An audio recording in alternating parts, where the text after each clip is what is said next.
ইলিয়াসুর রহমান জিহাদি। আমার কথা আমি বলি, আপনি বলতে পারেন, আপনি করেন হুজুর, তাহলে আমারটা আমি বলি। আমি ইলিয়াসুর রহমান জিহাদি, আমার মাদ্রাসায় 250 ছাত্র, আমি প্রত্যেকটা ছেলের শীতের পোশাক কিনে দিয়েছি। আমি আমার ছেলেদেরকে বাবা মোটা লাল গালিচা কিনে দিয়েছি, যেন আমার ছেলেরা শীতের মধ্যে কষ্ট না পায়। কেন জানো? কারণ আমি আমার জনম দুঃখিনী মায়ের 12 বছর বয়সে হারাইছি। ওই গোপালগঞ্জের জমিনে ঘুমিয়ে আছে আমার মা।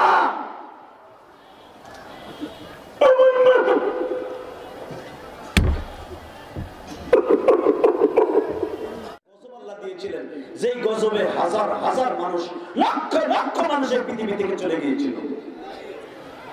110 বছর পর আর একটা গজব দিলেন আল্লাহ। গজবটার নাম হলো করোনা। কি নাম বলেন? আরো জোরে। গজব আল্লাহ দিয়েছে, কিন্তু কোন আবিষ্কারের ঔষধ দেয় না। পরিত্রাণের জন্য কোন মেডিসিন আল্লাহ কোন মানুষকে দেয় নাই। এটা আল্লাহ বোঝাই দিলেন, ইয়াউমা লা ইয়ানফাউ মালু ওয়ালা বানুন। বান্দা, পৃথিবীর টাকা পয়সা, ছেলে মেয়ে, তোর ক্ষমতা সব ব্যান্ড হয়ে যাবে, কারণ আমি ছোট্ট একটা করুণা দিয়েছি। করুণার সামনে কথা বলতে হবে। বাজানরে তাহলে বোঝা গেল সবচেয়ে বড় বন্ধু হলো আমার আল্লাহ। কে কে কে? আমার যে সমস্ত জাদু ভাইরা দাঁড়িয়ে আছেন, আমি আপনাদের পায়ে হাত দিয়ে বলছি, একটা লোক দাঁড়ায় থাকবে না, বসে পড়েন। Please sit down, please sit down. আরে ভাই, এই কোনায় জায়গা আছে, তুমি দালালি করে নাই না। তুমি সামনে বয়ে কি বুঝবো? আমি তো দেখতেছি ভাই। আমি আপনাদের জায়গা করে দিচ্ছি। আমার জাদু ভাই, আমার সোনা ভাই, আমি আপনাদের মেহমান। আমি কষ্ট দিয়েন না, আমি মেহমান মানুষ, আমি মুসাফির মানুষ। আপনারা যদি বসে পড়েন আমি অনেক খুশি হব। Please please sit down. আমি আপনাদের সবাইকে 2 পায়ে হাত দিয়ে বলছি, এর সাথে বড় কথা কি হতে পারে? আমার ভাইদেরকে একটু জায়গা করে দেন তো। আমার সোনা ভাইরা আসেন, আসেন, যেখানে দাঁড়াতে আসেন তো। এবং ওই কর্নারে জায়গা আছে ভাই, আপনার যে কটা লোক দাঁড়িয়ে আছেন এখানে, এই কর্নারে আসলে আপনি জায়গা পাবেন। একটু যেখানে দাঁড়াতে আসেন তো দেখি। লা ইলাহা ইল্লাল্লাহ, আসেন আসেন আসেন, আমার দাদু ভাইরা আসেন, আমার লক্ষ্মী ভাইরা আসেন, আমি সবার জন্য দোয়া করি। আসেন। লা ইলাহা ইল্লাল্লাহ। যদি যদি ঢুকে পড়েন, আপনারা ঢুকেন, আপনাদের জায়গা করে দিয়েছি। আসেন আসেন আসেন, খুব দূর আসেন। লা ইলাহা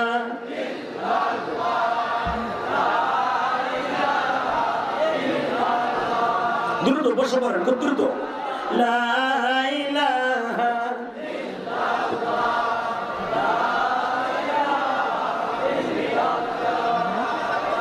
বসে পড়েন, খুব দ্রুত।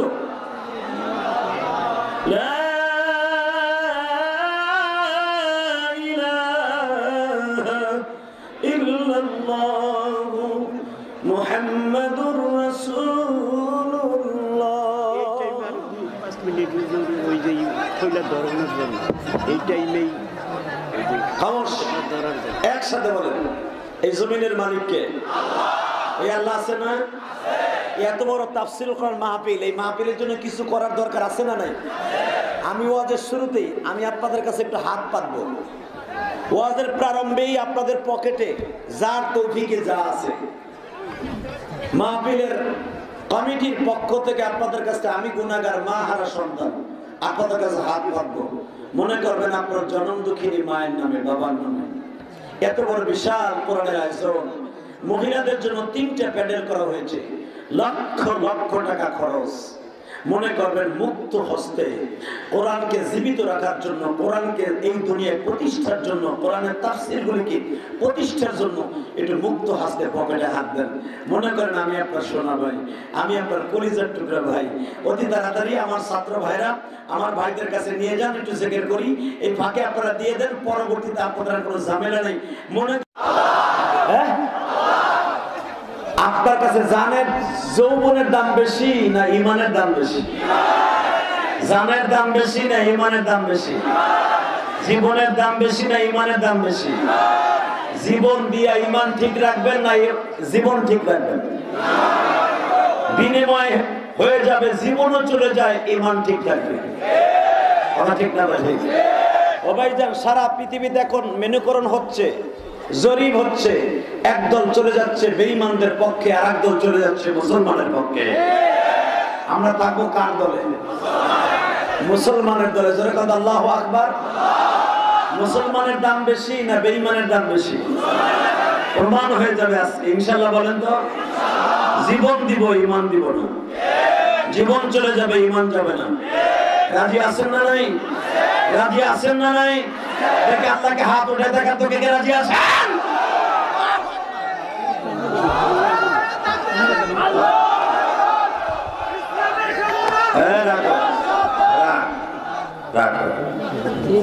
কালেকশন গেছে তো একটু নিরিবিলি করি। আলহামদুলিল্লাহ বলেন। মাহফিলের মাঝখান থেকে একজন দাঁড়াবে, বইয়া বইয়া তাকবীর দিবেন না। আল্লাহ তাকবীরের কথা কোরআনে বলেছেন। আপনি যদি তাকবীরের বিরোধিতা করেন আপনার ঈমান থাকবে না। এটা জানেন আপনি? আল্লাহ কোরআনে কি বলেছিলেন? ওয়ারাব্বাকা ফাকাব্বির ওয়াসিয়াবাকা ফাতাহহির ওয়ার রুজুসা ফাহজুর। এই তাকবীরের আওয়াজ বলন্দ করে দিবা। তাকবীর যারা জোরে দিবে তাদের ঈমানের শক্তি বেড়ে যাবে। এবং এই তাকবীরটা, নারায়ে তাকবীর আল্লাহু আকবার, এই শব্দটা আল্লাহ নামাজের জন্য ফরজ করে দিয়েছে। আপনি যে ইশারের নামাজে দাঁড়াইছিলেন ইমামের পিছনে, ইমাম সাহেব নামাজ পড়াইছে, কি বলে দাঁড়াইছিল? না সুবহানাল্লাহ বলে দাঁড়াইছে? কি বলে দাঁড়াইছে? আর একটু জোরে বলেন তো, কি বলে? আল্লাহু আকবার আমার আল্লাহর কাছে এত দামি রে বাজান, একবার যদি কেউ আল্লাহু আকবার বলে আল্লাহ তার পিছনের সব গুনাহ মাফ করে দেয়। তাহলে মাহফিলের মাঝখান থেকে একজন হযরত ওমরের মতো দাঁড়াবে, তাকবীর দিবে তো পুরো হাজার হাজার মানুষের কানে যেন পৌঁছায় যায়। ওই ম্যাক্রোর কান পর্যন্ত পৌঁছায় যায়। এই ম্যাক্রো জারুয়া, এই ম্যাক্রো অবৈধ পিতৃহীন সন্তান। এই ম্যাক্রো জানেন না? এই ম্যাক্রোর মায়ের পরিচয় আছে, বাবার পরিচয় নাই। বাবার পরিচয় থাকলে কোনদিন আমার বিশ্বনবীকে সন্তান বলে গালি দিতে পারে না। ওর দেশ ওপেনলি নবীকে চ্যালেঞ্জ করতে পারে না। আমার দেশের প্রশাসন সুদ্ধা ওরে ধিক্কার জানিয়েছে। আমরা রিকশা চালক সহ ওর কপালে জুতা মারি দিয়েছি, প্রমাণ করে দিয়েছে আমরা আশিকের রাসূল।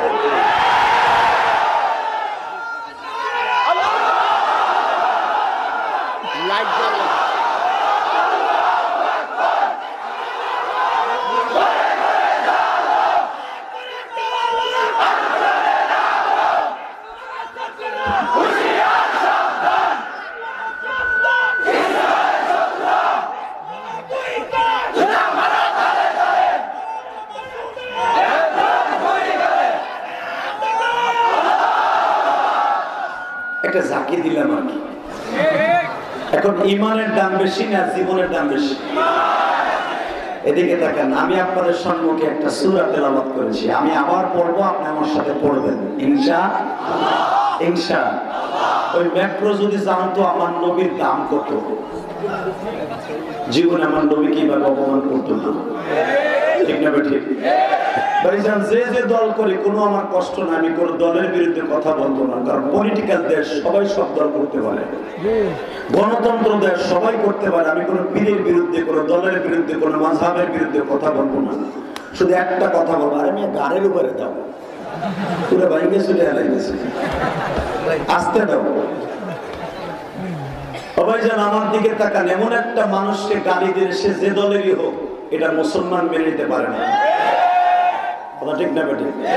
শোনেন, ওই লোকটার চরিত্র সম্পর্কে আল্লাহ কোরআনে কি বলে? মাইক ক্লিয়ার করো মেয়া, তোমার মাইক তো ভালো, কেন ক্লিয়ার হচ্ছে না? আমার কানে গুলির মতো আওয়াজ দাও, স্পিকার একটা ডাইরেক্ট আমার দিকে মারো। আমার দিকে তাকাবেন। আমি আয়াতগুলো তেলাওয়াত করব, আপনার শরীরের শক্তি দিয়ে হাড়ের রোগের ঔষধ হলো আল্লাহু আকবার। শোনেন, আমার নবীর চরিত্র সম্পর্কে আল্লাহ কোরআনে কি বলে, আগে পড়ি। এখানে প্রশাসনের ভাইরা আছেন, এখানে বিভিন্ন রাজনীতির ভাইরা আছেন। পৃথিবীতে সবচেয়ে একটা দামি গ্রন্থ আছে, এটার নাম কি? এই কোরআন আপনার সঙ্গী হয়ে কবরে চলে যাবে।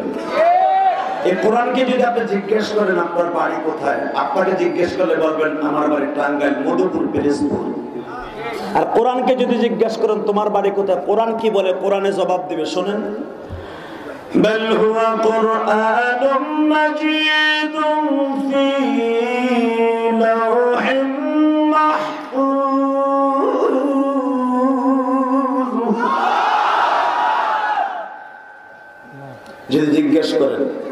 আসছিলে কবে, রাত্রে না দিনে? কোরআনে কি বলবে শোনেন, ইন্না আরসালনাহু ফি লাইলাতিল কদর ওয়া মা আদরাকা মা লাইলাতুল কদর। আরে ভাই, আমি নাযিল হয়েছে রাত্রে, সেটা রাত্রটা ছিল সম্মানিত রাত, আর সেটা এমন একটা রাত, লাইলাতুল কদর খায়রুম মিন আলফি শাহর, হাজার মাসের চাইতে উত্তম এই রাতটা। আমি কোরআন যেরকম দামি, নাযিল হয়েছে দামি রাত্রে, আর আমি আসিও দামি জায়গায়।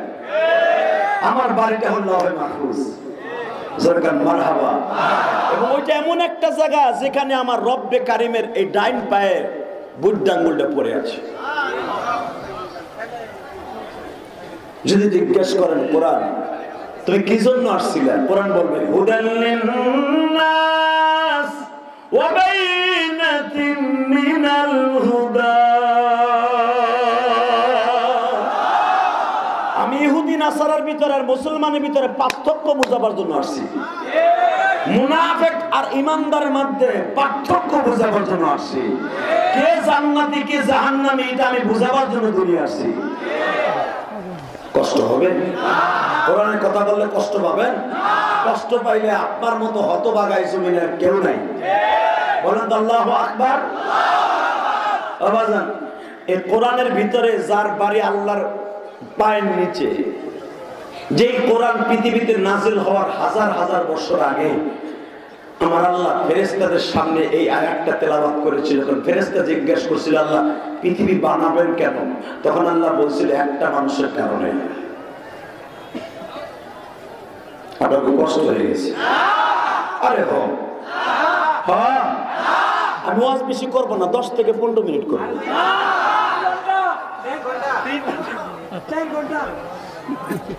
আমার দিকে দেখেন, যদি আপনাকে সারা পাই তাহলে যতটুকু তৌফিক আল্লাহ ততটুকু চলবে। আমার সাথে কথা বললেন, আমার অবস্থা আপনারা ইউটিউবে দেখছেন, আমি তো প্রত্যেকটা ঘরে ঘরে মোবাইলে আছি। আপনারা আমার সরাসরি না দেখলে ঠিকই মোবাইলে দেখছেন, ঠিক না? আমার সম্পর্কে একটা আইডিয়া আপনাদের আছে, আমি কি চাই এটা আপনারা বুঝেন। কমিটি আমার যাই করে দেখ,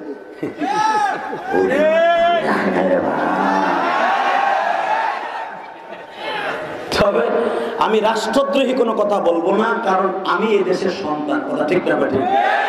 আমি এই দেশের পাসপোর্ট দিয়ে সারা পৃথিবী সফর করি। আমার এই লাইফে 14টা কান্ট্রি সফর করছি। সেই ইউরোপ কান্ট্রির আল্লাহ আমাকে নিয়েছেন। আমি দেখেছি মুসলমানকে তারা এত রেসপেক্ট করে, এত ভালোবাসে, পৃথিবীর অন্য কোনো জাতিকে এত ভালোবাসে না। কিন্তু আমাকে কপাল আমরা পোড়াইছি। আমরা ভাই ভাই মারামারি, যেই দেশে যাই সেই দেশের মানুষের পিড়াই।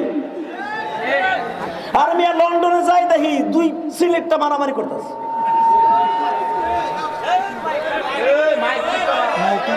ভাই এটা ইলেকট্রিসিটি, এটা দেখছি দেখুন প্লিজ, আমার সুন্দর দৃষ্টি দেখবেন। কারণ আমার মাইকেলা ভাই চেষ্টা করতেছে সুন্দর করে সার্ভিস দিতে। অতএব মেহরবানি করে চিৎকার মারা যাবে না, চেঁচামেচি করা যাবে না। আপনাদের বুঝতে কষ্ট হবে, আমারও কষ্ট, কারণ আমরা প্রতিদিন মাহফিল করি। আমি তো এমন তো না ঢাকার থেকে আজকে আসছি, আমার আজকে একটাই ওয়াজ, প্রতিদিন আমাদের ওয়াজ। আল্লাহ যেন সুস্থ রাখেন, ধরে আমিন। শোনেন আমার নবীর চরিত্র সম্পর্কে আল্লাহ কোরআনে কি বলে আমি বলবো, আপনার শরীর শক্তি দিয়ে আমার নবী পর্যন্ত, মদিনা পর্যন্ত শব্দটা পৌঁছায় দেবেন। আমার নবী বুঝুক। পিরিজপুর বাজারের বণিক সমিতির মাহফিলে বসে আমার কিছু আসে, ওখানে বসে একটা আল্লাহু আকবার ধ্বনি দিয়ে আমার কলিজাটা ঠান্ডা করে দিয়েছে। যেই সময় মেট্রো আমার কলিজা আগুন লাগিয়েছে, লন্ডনের জমিনে বসে লোপা আমার কলিজা আগুন দিয়েছে, এই মুহূর্তে পিরিজপুরের জমিনে, মধুপুরের জমিনে বসে কিছু আশিক রাসূল আমাকে ভালোবাসার নজর দিয়েছে। আমি আয়াতগুলো পড়বো, আপনি আল্লাহু আকবার বলবেন। ওয়া ইন্নাকা লাআলা খুলুকিন আযীম।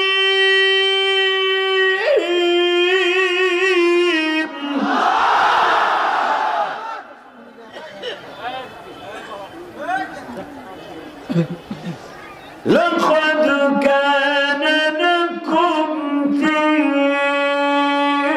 رسول الله أسوة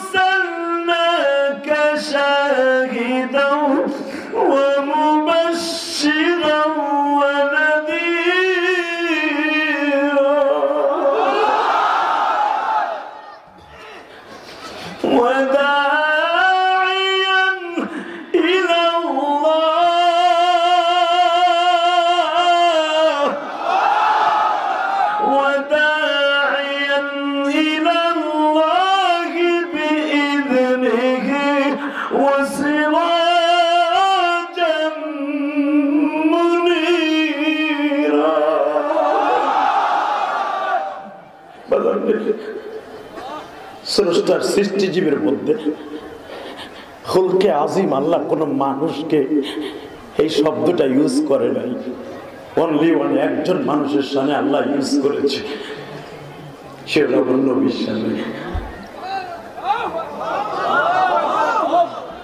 যার চরিত্র ছিল আকাশচুম্বী, দুনিয়ার সব নেতার চরিত্রে কলঙ্ক আছে, আমি ইলিয়াসুর রহমান জিহাদের চরিত্রে কলঙ্ক আছে। আমার এই ওয়াজ কমিটির ভাইরা, প্রশাসনের ভাইরা, সারা দুনিয়ার মেম্বার, চেয়ারম্যান, এমপি, মন্ত্রী সবাইকে চ্যালেঞ্জ করে বলবো, তোমার ক্ষমতা 5 বছর পরে তোমার কেউ রিক্সা চালাইতেও দেবে না, কিন্তু আমার মালিকের ক্ষমতা আজীবন হাইয়ুল কাইয়ুম।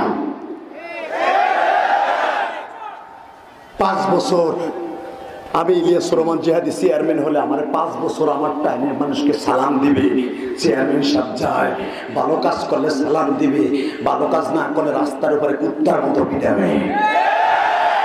পৃথিবীতে একজন নেতা ছিল যার চরিত্রে কোনো কলঙ্ক নাই, একজন মাত্র নেতা ছিল যে নেতা কোনোদিন কর্মীকে ফেলে রেখে কোনোদিন রাস্তার থেকে পলায়ন করে নাই, সে আমার বিশ্ব নেতা, যার চরিত্রের গ্যারান্টি দিয়েছে কে কে কে যার চরিত্রের গ্যারান্টি দিয়েছে আমার আল্লাহ।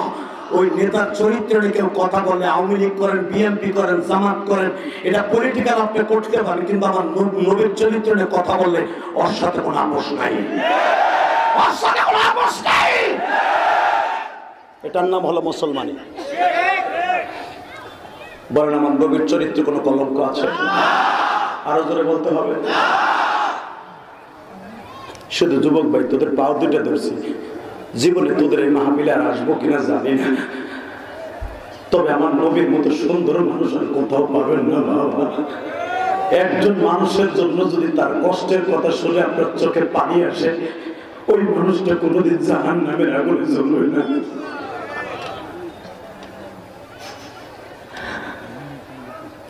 একজন মানুষের চরিত্রের কথা শুনে যদি কারোর চোখে পানি আসে, ওই মানুষটা কোনোদিন জাহান্নামে চলবে না ভাই, আমি গ্যারান্টি দিয়ে গেলাম। কোরআন শরীফের মধ্যে একজন মাত্র সাহাবীর নাম আছে, একজন মাত্র সাহাবীর নাম, ফালাম্মা ক্বাযা যায়েদু মিনহা, একজন মাত্র সাহাবী, সে কিন্তু দরিদ্র ছেলে না, সে একটা সাধারণ ছেলে, নাম ছিল তার যায়েদ। কি নাম? জোরে কোন? তাহলে বোঝা গেল আমার আল্লাহ গরিবের পক্ষে। এই ওমর ছিল বাংলাদেশ, পৃথিবীর ভিতরে মক্কা নগরীর সবচেয়ে বড় শিল্পপতির মধ্যে একজন। আবু বকর ছিল শিল্পপতিদের মধ্যে একজন। আবু বকরের নাম কোরআনে নাই, ওমরের নাম কোরআনে নাই, উসমানের নাম কোরআনে নাই, একজন মন্ত্রীর নামও কোরআনে নাই। কারণ রাসূলের যুগে যে সমস্ত সাহাবীদের নাম নিলাম, এরা সবাই ছিল, রাসূল ছিল প্রাইম মিনিস্টার, আর আবু বকর ছিল স্বরাষ্ট্রমন্ত্রী। খালি ভাবেন না আপনার দেশে মন্ত্রী আছে। পররাষ্ট্রমন্ত্রী হযরত ওমর, ত্রাণমন্ত্রী হযরত ওসমান গনি, আইন মন্ত্রী হযরত আলী কাররামাল্লাহু ওয়াজহাহু। এই মুসলমানের পোলা পৃথিবীর শ্রেষ্ঠ প্রেসিডেন্ট ছিলেন আমার বিশ্বনবী। আমার দিকে তাকান, কষ্ট হবে? কষ্ট হবে? মন্ত্রী একদিন বলে দিলেন, আমার এই দেশে যেন কেউ একটা লোক না খায় মারা গেলে কিয়ামতের মাঠে আমি নবীর দায় দিতে হবে। বিশ্বনবীর পেটে ভাত নাই, নিজের বিবিদের গহেনা বিক্রি করে গরিবের বাসায় বাজার পাঠায় দিতেন। দেখেন তো আমাদের সমাজে যাদের আছে বাজান, তাদের কোটি কোটি টাকা আছে, যে রিক্সা চালায় তার খবর কেউ নেয় না। একটা রিক্সা চালকের ছেলে ইয়েতিমখানায় পড়ে, বাবা শীতের পোশাক নাই, একটা মোজা নাই, হেফজখানায় বসে তেলাওয়াত করে। হেফজখানায় বসে মোজা ছাড়া, একটা ছেলে মোজা ছাড়া সারাটা দিন আমার মামুদের কোরআন তেলাওয়াত করে। একটা ধরেও জিজ্ঞেস করে নাই, পিরোজপুরের বাজার সমিতির একটা কোটি বোতল জিজ্ঞেস করে না হুজুরে ইয়েতিমখানার ছেলেগুলো কেমনে শীতের মধ্যে জীবন যাপন করে। আবার আমরা বলি আমরা মুসলমান। বাবা আমি ইলিয়াসুর রহমান জিহাদি, আমার কথা আমি বলি, আপনি বলতে পারেন, আপনি করেন হুজুর, তাহলে আমারটা আমি বলি। আমি ইলিয়াসুর রহমান জিহাদি, আমার মাদ্রাসায় 250 ছাত্র, আমি প্রত্যেকটা ছেলের শীতের পোশাক কিনে দিয়েছি। আমি আমার ছেলেদেরকে বাবা মোটা লাল গালিচা কিনে দিয়েছি, যেন আমার ছেলেরা শীতের মধ্যে কষ্ট না পায়। কেন জানো? কারণ আমি আমার জন্ম দেখিনি, মায়ের 12 বছর বয়সে হারাইছি। ওই গোপালগঞ্জের জমিনে ঘুমিয়ে আছে আমার মা।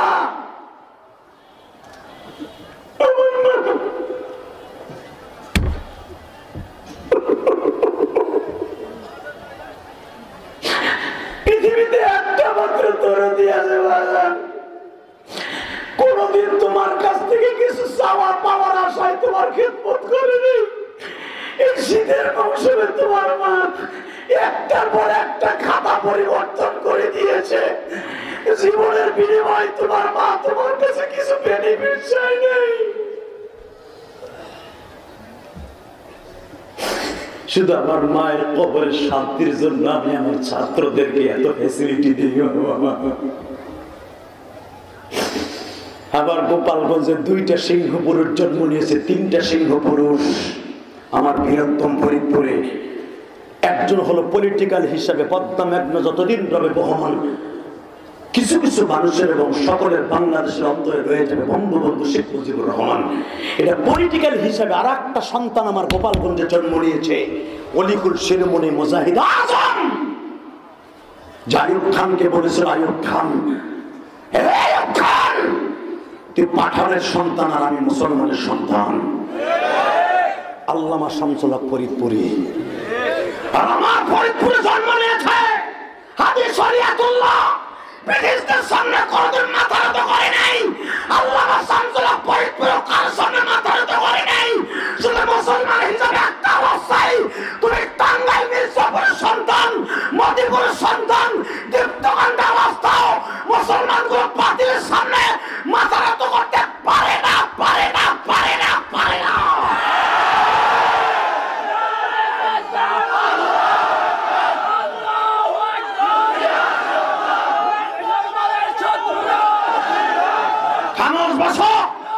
শুধু একটা আওয়াজ শুনতে চাই, জীবনটা একদিন চলেই যাবে। ওই জীবনটা চাই যেই জীবন চলে যাওয়ার পরে করে টেনশন নাই। ওই মরণটা চাই যেই মরণ মরার পরে কবরে কান্দন লাগবে না।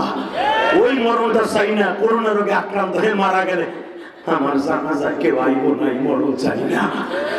আমার বিবি বলতো আমার চেহারাটা দেখে না, এই কিসের ছাতার তুমি নেতাগিরি দেখাও বেটা, কিসের ছাতার গৌরব দেখাস বেটা, কিসের ক্ষমতা দেখাস। ক্ষমতার জন্য জীবন দিয়ে দিছে। একটা এমপি মন্ত্রী মন্ত্রিত্ব থাকা অবস্থা করোনায় মারা গেছে, জানা যায় না। এই তো তোমার ক্ষমতা, এই তো তোমার দলের বাহাদুরি। কথা বল না কেন? শুধু একটা কথা বলতে চাই, জীবন একদিন শেষ হয়ে যাবে, ঠিক না ঠিক? এই আল্লাহর কাছে ঈমান নিয়ে মরতে চাই, 5 ওয়াক্ত নামাজ অ্যাকাউন্টে নিয়ে মরতে চাই। জোরে বলে আমিন। আরো জোরে বলে আমিন। আমার নেতার মতো বিশ্বনবীর মতো নেতা পৃথিবীতে কেউ নাই। আমার নেতার সর্বপ্রথম চরিত্র ছিল জীবনে 1 ওয়াক্ত নামাজ কামাই দেয় নাই, সে হল আমার বিশ্ব নেতা। আর আপনার আমার বর্তমান নেতা, নেতায়ও নামাজ পড়ে না, কর্মী তো নামাজ পড়ে না। নেতায় সিগারেট খায়, কর্মীও তার কাছ থেকে সারা আমার একটা দেন। কথা বল নাকি? নেতায় বোতল খায়, কর্মীরাও বোতল খায়। আর আমার নেতা পৃথিবীর শ্রেষ্ঠ নেতা। শোনো কোরআনে কি বলে, লাকাদ কানা লাকুম ফি রাসূলিল্লাহি উসওয়াতুন হাসানাহ। গোটা জিন্দেগির উম্মত মুহাম্মাদের জন্য তোমার রাসূলের উত্তম চরিত্রই তোমার জন্য যথেষ্ট। কোন নেতা খুঁজতে হবে না, তোমার নবীর চরিত্রই যথেষ্ট। আল্লাহু আকবার জোরে বলেন তো। আমার এই নবীর চরিত্র যে কথা বলবে, সে যে দলেরই হোক, আমি যে দল করি, পলিটিক্যাল করতে পারি, ওর নিস্তার নাই। কথা বলতে হবে, কথা বলতে হবে। 5 ওয়াক্ত নামাজ আমার নবীর জীবনে কোনোদিন কামাই দেয় নাই। আমার নবী জীবনে একটা টাকা সুদ খায় নাই, আমার নবী কাউরে ঠগায় নাই, নিজেও ঠগে নাই। কথা বলতে হবে। তাহলে আমার নবীর থেকে সুন্দর আদর্শের মানুষ কেউ আছে? জোরে কর। শোনেন আমার নবীর চরিত্র কারে কয়। এবার আপনি 2 ফোঁটা পানি দিয়ে আমার আল্লাহরে খুশি করবেন।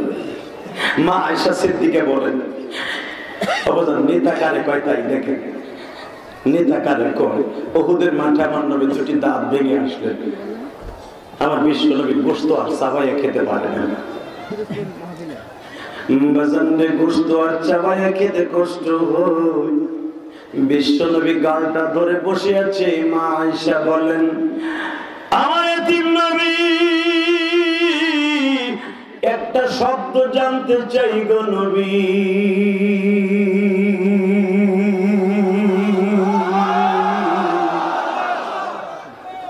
আমি আয়েশা কি আপনার গোশত গুলা দিয়ে কোন অপরাধ করেছি? আমার নবীর চোখটা বেয়ে বেয়ে বাবা ঝর্ণার মতো পানিগুলা ঝরছে। আয়েশা রে, তুমি কোন অপরাধ করো নাই গো আয়েশা। কেন আমি কাঁদি জানি? তোমার গোশত পাক করা ঠিকই আছে, কিন্তু ওদের মাঠের ভাঙা দাঁত 2টে আমি নবীর কষ্ট দিচ্ছি। ও আয়েশা, আমি নবী গোশত চাবায়া খেতে গেলে আমার কলিজার মধ্যে ব্যথা লাগে গো আয়েশা।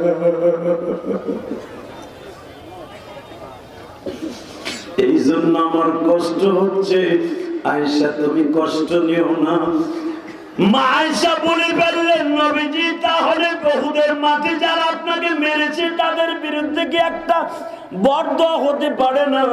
আমার নবী বলছিলেন, আয়েশা রে, আমি যদি আমার উম্মতের জন্য বরদোয়া দেই, এরা কার কাছে যাইয়া দোয়া পাবে?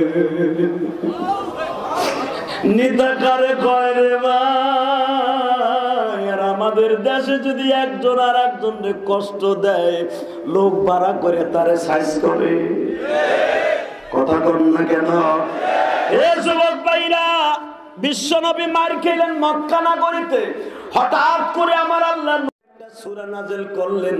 সূরাটার নাম সূরা বুরুজ। কি নাম? কষ্ট হইতেছে? জোরে বলেন, সূরাটার নাম কি? আমি তেলাওয়াত করি, দেখেন আমার আল্লাহ কোরআনে কি বলে। ওয়াস-সামাই যাতিল বুরুজি ওয়াল ইয়াউমিল মাউউদি ওয়াশ-শাহিদিন ওয়া মাশহুদ। কক্ষ বিশিষ্ট আসমানের কসম। কে বলতেছে? আল্লাহ। ওয়াল ইয়াউমিল মাউউদ, কক্ষ বিশিষ্ট আসমানের কসম, আরাফার দিনের কসম, জুমার দিনের কসম। আল্লাহু আকবার, জবান রাখা। নবী 4টা কসম খাই। আপনার একটা ঘটনা শোনাই। আজকে তো আবু জাহেল আপনার মারছে, মনটা খুব খারাপ। নবী, আমি দেখতেছি আপনার গালটা লাল হয়ে গেছে। আপনি আপনার বিবি খাদিজার ঘরে গাজর দিয়া, শশা দিয়া, পনির দিয়ে নাস্তা করতেছেন। আপনি যখন চাবানি দিচ্ছেন তখন চাবাইতে খুব কষ্ট হচ্ছে। আপনাকে আবু জাহেল থাপ্পড় মারার জন্য আপনি কষ্ট পাইছেন, আমি আল্লাহ ব্যথায় ব্যথিত হয়েছি। আপনি আসার 90 বছর আগে একটা ঘটনা ঘটছে। নবী ছেলেটার বয়স ছিল মাত্র 12 বছর। কত? এই যুবকটার পাও বসে আওয়াজ দেয় কত? আজকে ওয়াজটা হবে পুরা যুবকদের জন্য। আজকে যুবক যদি নেশা ছেড়ে দেয়, এই দেশটা সুন্দর হয়ে যাবে। যুবকরা যদি ফেলাস খেলা ছেড়ে দেয়, সমাজটা সুন্দর হয়ে যাবে। যুবক যদি ইফটিজিং ছেড়ে দেয়, সমাজটা সুন্দর হয়ে যাবে। আজকে যুব সমাজ ধ্বংস হয়ে যাইতেছে আবার কারণে। যুব সমাজ ধ্বংস হয়ে যেতে নেশার কারণে। ঠিক না ঠিক? আজকে নেশা করে যুবক মায়ের জবাই দেয়। কিসের আশায় ঘুরছোস? 60 বছর 70 বছর পরে অন্ধকার ঘরে যেতে হবে, যেই ঘরে তোর কেউ নাই। আমার আল্লাহ জানে। ঠিক না? যুব সমাজের অবস্থা হবে, চলে যাবে। কয়টা পর্যন্ত চলবে? সারা রাত? টাক্কা মিথ্যা কথা। এটা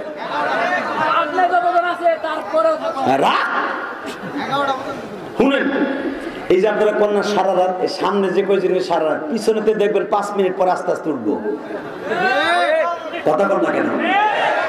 যখন দেখবো দলের বিরুদ্ধে গুতে হচ্ছে, অথবা দেখবেন ওর ঘাড়ের উপর ওয়াজ করছে, এমন বন্ড পীরের মুরিদ আছে না, ওরে বাবা বাবাও গাঁজা খায়, মুরিদেও গাঁজা খায়, হ্যাঁ ক্লাসে বইছে গাঁজা।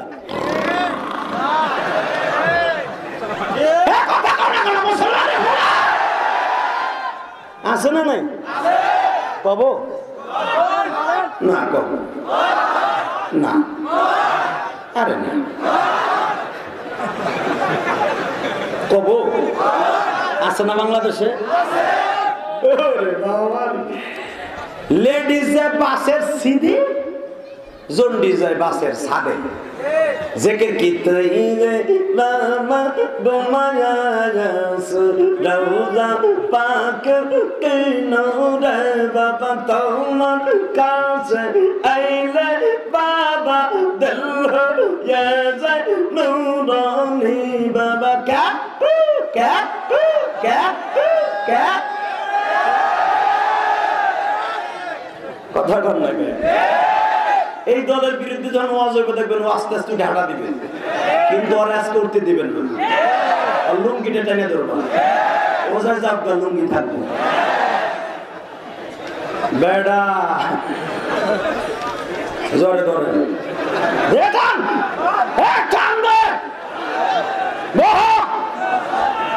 ইনশাল্লাহ বলেন তো দেখি। হুজুর আমি ওয়াজ করছিলাম পাটগ্রাম, কষ্ট হবে? সভাপতি সাহেব রাগ করে না, কিন্তু আপনার বাবার সাথে বেশি বয়স, আপনার ছাত্র অনেক হাজার হাজার ছাত্র আছে, আলহামদুলিল্লাহ বলেন। কিন্তু এখন ডিজিটাল যুগ তো, এই জন্য লাগে। আলহামদুলিল্লাহ বলেন। হাসি কি দেন সভাপতি সাহেব? তাহলে রং আসছিল এক সময়। আর যুব সমাজ জানি ওয়াজের মাঠে বসে আধা ঘন্টা থাকে না, আর যদি শুনেন ওরে বাবার বাবা যুবক ড্যান্স করে ক্যাপ ক্যাপ ক্যাপ ক্যাপ, কথা কম না। এক যুবক 3 ঘন্টা এক মগির লেগে খাড়াই দিচ্ছে। এক স্যারে জিজ্ঞেস করে তুই দ্বারা কি করিস? স্যার আমার স্বাস্থ্যকর লেগে খাড়াইছি। স্যারও খুব কোনটা খুব খারাপ, ও দেখে যে কার লেগে খাড়াইছে দেখবো। স্যার আছে না কিছু? স্যার দোতলাতে জানলা দিয়ে চাইতে স্বাস্থ্য করবেন না, স্বাস্থ্য করে ইপটিজিং এই দেশের সবচেয়ে বড় ক্যান্সার। কথা বলতে হবে। আর আমার শাশুড়ি শেখ হাসিনা আইনও করছে, যদি তুমি ইপটিজিং করো 6 মাসের জেল আর তোমার এত টাকা জরিমানা। তবে আমি 100% আল্লাহর শুকর আদায় করি, আমার বাংলাদেশের যুবকরা ভালো। কথা বল না কেন? যদি ভালো না হয়তো মেয়েরা যেইভাবে রাস্তা দিয়ে হাঁটে, আমার যুব সমাজ বর্তমানে বাংলাদেশের আল্লাহর ওলি, ওরা যেই বোরকা পরে পুরুষ ছেলে এখনো চোখ আল্লাহ হেফাজত রাখছে, আল্লাহ শুকর করেন। ভাই তো বাচ্চা তালাশ করে নিয়ে তুমি কথা কই না তো, আমার ওয়াজ করতে দাও। তোমার ওয়াজ কোনো কথা কইবা না আমার সামনে, চুপ।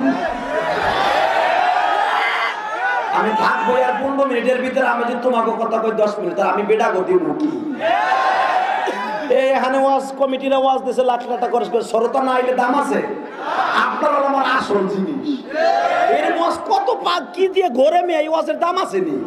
বান্ডিল লই বইয়ের টাকা আমার শ্রোতা দরকার, ঠিক না ঠিক? একটা শ্রোতা যদি আল্লাহর ইচ্ছা নামাজি হয়ে যায়, এই দেশটা শান্তির বাতাস হয়ে যাবে। একটা যুবক যদি মায়ের ভালোবাসে, ওই এলাকাটা জান্নাতি হয়ে যাবে। তবে আমি একটা মাঝখান দিয়ে একটা দাওয়াত দিয়ে, একটা বাচ্চা হারানো গেছে, সভাপতি সাহেব বললেন একটা বাচ্চা হারানো গেছে, যদি মেহেরবানি করে কেউ চোখে পড়ে থাকে পাঠাই দেন। আলহামদুলিল্লাহ বলেন। এবার কোনো আওয়াজ হবে না, আমার দিকে তাকান। পাইছে কি একটা আওয়াজ দিলেন আপনি? আমার মেয়ে দিলেন 2 মিনিট খাইয়া। তুমি কই আসিলা? তোমার এইটা থুইয়া তোমার মেশিন থুইয়া কই গেছিলা? বেড়া সভাপতি বন্ধু আমার ওয়াজ ঘুরে দিছে বেড়া।